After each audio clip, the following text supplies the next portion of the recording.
गांव का नाम बस्ती नूर था। ये गांव दिन में तो बहुत पुरसुकून लगता था, लेकिन रात होते ही यहां एक अजीब सी खामोशी और डर फैल जाता था।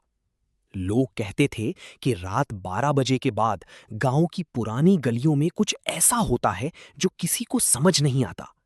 लेकिन कोई भी इस बात को सीरियसली नहीं लेता था, जब तक अली वापस गांव नहीं आया। अली 5 साल बाद अपने गांव वापस आया था। वो शहर में जॉब करता था और प्रैक्टिकल सोच रखता था। ना भूतों पर यकीन, ना अफवाहों पर। जब वो गांव पहुंचा तो उसकी माँ ने उसे घबरा कर कहा, बेटा, अगर रात को बाहर से अजीब आवाजें सुनो तो डरना नहीं और बाहर बिल्कुल मत जाना। अली मुस्कुराया, अम्मी ये सब पुरानी बातें हैं, अब जमाना बदल गया है। लेकिन उसे क्या पता था कि यहां कुछ सच में बदल चुका था, और वो भी खौफनाक तरीके से। रात को अली अपने पुराने घर में सो गया। गर्मी की वजह से उसकी आंख अचानक खुल गई। घर के बाहर से धीमी धीमी पाँव की आवाज आ रही थी। टप टप टप। अली ने पहले सोचा शायद कोई जानवर होगा, लेकिन आवाज इंसानी लग रही थी। वो उठकर खिड़की के पास गया और जो उसने देखा, उसके रोंगटे खड़े हो गए। गली में कोई सफेद लिबास पहना हुआ शख्स चल रहा था, लेकिन उसके पांव जमीन पर नहीं लग रहे थे। वो बस हवा में तैर रहा था। अली ने फौरन खिड़की बंद कर दी।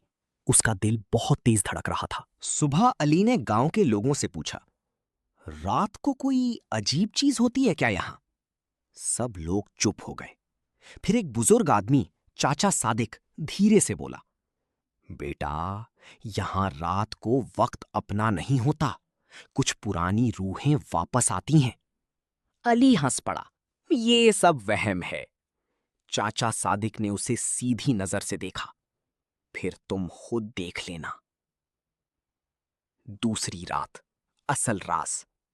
उस रात अली ने फैसला किया कि वो जागता रहेगा और सब कुछ रिकॉर्ड करेगा। 12 बजे घर की बिजली अचानक चली गई।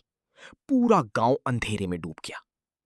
और फिर बाहर से लोगों की सरगोशियां आनी शुरू हो गईं। इस बार आवाजें सिर्फ चलने की नहीं थीं, बल्कि लग रहा था जैसे कोई उसका नाम ले रहा हो। अली, अली।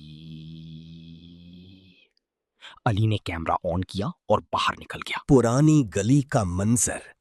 वो उस पुरानी गली में गया जहां बचपन में वो खेलता था। मगर अब वो गली वैसी नहीं थी। दीवारों पर अजीब निशान थे और मिट्टी पर पांव के निशान खुद ब खुद बन रहे थे। अचानक उसे दूर से एक बच्ची की हंसी सुनाई दी। अली ने टॉर्च उस तरफ की। वहां कोई नहीं था, लेकिन हंसी अब उसके बिल्कुल करीब थी। असल हकीकत।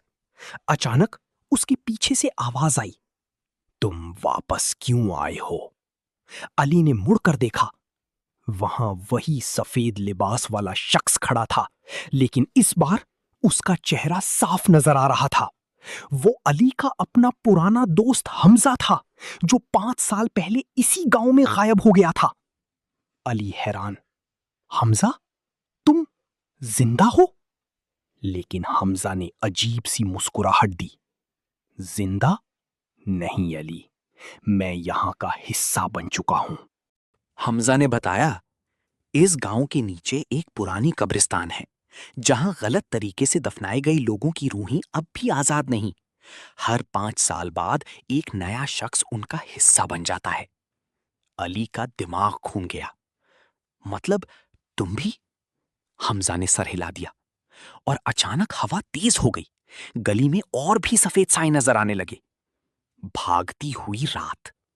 अली भागता हुआ अपने घर की तरफ गया, मगर दरवाजा बंद था और उसके घर के अंदर से आवाज आ रही थी, अली, अंदर आओ।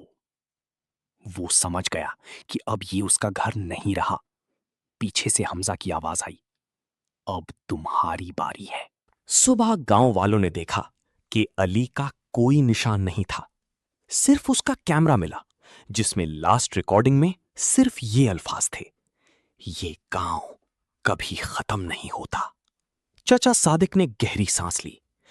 अब वो भी वहां का हिस्सा बन गया। Ending message. बस्ती नूर गांव आज भी वैसा ही है।